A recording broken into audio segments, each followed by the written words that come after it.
আজ পশ্চিমবঙ্গ বিধানসভায় মেনশন পর্বে স্পিকার স্যারের মাধ্যমে রাজ্যের মুখ্যমন্ত্রীর দৃষ্টি আকর্ষণ করলাম।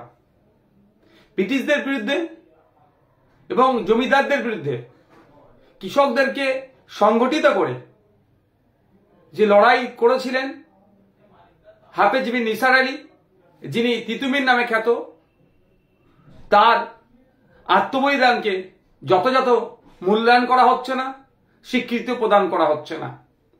ঐতিহাসিক উইলিয়াম হান্টার জানিয়েছেন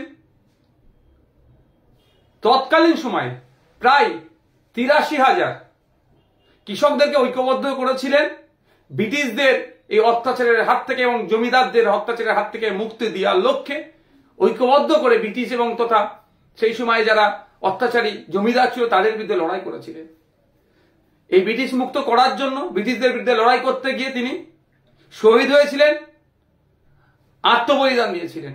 কিন্তু অপদার্থ রাজ্য সরকার তার আত্মবলিদান আত্মত্যাগকে যথাযথ মূল্যায়ন করতে পারছে না। সেই জন্য আজকে রাজ্য সরকারকে আবার জানিয়ে স্মরণ করিয়ে দেওয়ার জন্য দৃষ্টি আকর্ষণ করলাম যে হাফেজ মির নিসার আলী তথা তিতুমিরের জন্মস্থান হায়দারপুর এবং বিখ্যাত যে বাঁশের কেল্লা যে গ্রাম থেকে ছিল সেই নারকেলগেরিয়া, এই গ্রাম দুটোকে হেরিটেজ ভিলেজের মর্যাদা দেওয়া হোক। সাথে সাথে এটাও বললাম যে হাফেজ মির নিসার আলী শুধুমাত্র একজন স্বাধীনতা সংগ্রামী ছিলেন না বা কৃষক নেতা ছিলেন না, তিনি সাথে সাথে সর্বকালের সর্বশ্রেষ্ঠ ২০ জন বাঙালির মধ্যে তিনি অন্যতম ছিলেন। বিবিসি ২০০৪ একটা সমীক্ষা চালিয়েছিল সর্বকালের সর্বশ্রেষ্ঠ বাঙালি কারা।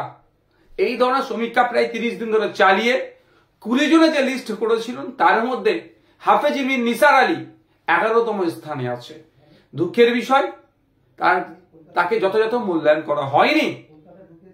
ফলে আমরা কি দেখছি, তার নামে ইউনিভার্সিটি কলেজ তো দূরের কথা, সেই ধরনের শিক্ষা প্রতিষ্ঠানও দেখতে পাচ্ছি না।